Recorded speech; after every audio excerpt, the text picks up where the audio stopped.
Hello and welcome to CMS Forex News. I'm market analyst Nick Nassad. Today is Tuesday, February 24th, 2009. The US dollar-yen pair rose strongly today, climbing 260 pips from its intraday low to reach the 96.90 level.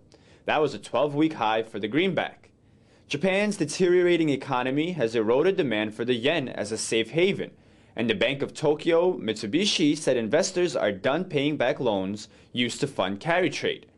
That confirms a new development in which the yen weakened despite risk aversion last week and this week. The Bank of Japan minutes last evening painted a grim picture of the Japanese economy, and it also showed concern about the bank's exceptional measure to use 1 trillion yen to buy corporate bonds. In Europe, stocks were in the red, but here too the euro-yen pair rose considerably from its open, jumping about 450 pips to the 123.60 level.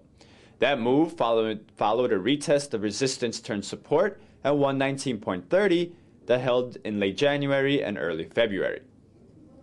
In fundamental news, the prices that Japanese companies pay for services, from transportation to rents to shipping costs, fell for a fourth month in a row in annual terms.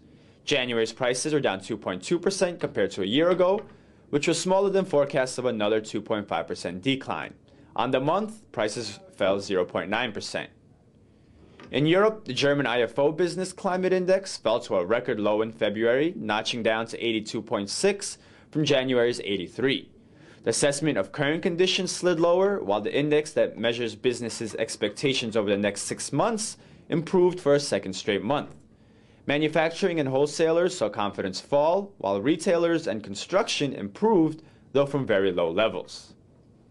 Industrial new orders in the Eurozone declined by 5.2% in December and are now down 22.3% on the year. It was the fifth month that orders were down as the global economic crisis and the Eurozone recession reduces demand for machinery and metals. UK retail stores reported a smaller than expected drop in sales for February. Expectations were for a deterioration of the balance of retailers that said year-on-year sales were better compared to those that said they were down. Instead, that balance fell to negative 25% from negative 47% in January. The CBI report did say that jobs in the sector were lost at a record pace. The euro-pound pair has seen volatile trading to start this week. The pair fell from a high of 0.89 yesterday to 0.8725 in today's Asian session. That level lined up with a downward sloping line of support. From there, the pair climbed 150 pips as the pound was pressured against its main rivals. The pound-dollar pair fell after 2 sessions of increases, which amounted to a 475 pip rally that stalled at 1.4660. In today's trading, the pair fell about 190 pips from an intraday high of 1.4575 to test support at 1.4370. In the U.S., the S&P Case-Shiller 20-City House Price Index fell by 18.5% on the year, a new record decline. The 10-City Index fell by 19.2%, also a new record. The data suggests the broad downturn in the residential real estate market continues. The Federal Housing Finance Agency's House Price Index, which takes into account homes across the entire U.S., saw prices rise on the month by 0.1%. On the year, prices were 8.2% lower. Today's report also showed results for the fourth quarter, which saw a record 3.4% decline. In 2 other releases from the U.S., consumer confidence, as measured by the Conference Board, plunged sharply in February. The index fell to 25 for the month, undershooting expectations, and showing a steep fall from the 37.7 seen in January. This month's reading is a record low for the survey that goes back to 1967. Both the present and future expectations subgauges saw significant declines.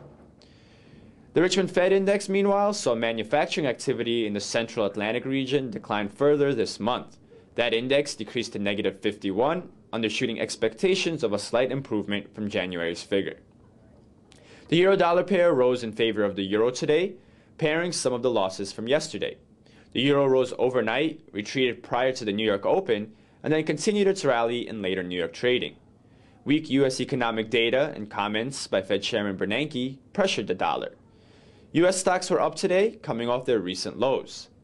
In testimony today before the Senate, Fed Chairman Bernanke said the economy has a chance to ride out the recession this year and begin recovering in 2010, but only if government is able to restore stability to the financial system.